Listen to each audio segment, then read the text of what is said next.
El juego de Poe para Linux, en este caso Toux. Acá tenemos minijuegos.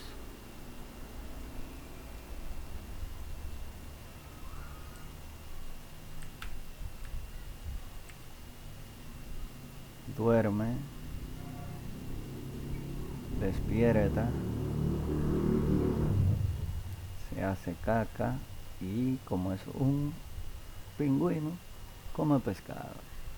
Está todavía en proceso de creación el juego, pero como pueden apreciar, tiene buenos efectos y se imitó algunos juegos y otros son propios, pero siempre con una vertiente un poco diferente para hacerlo original.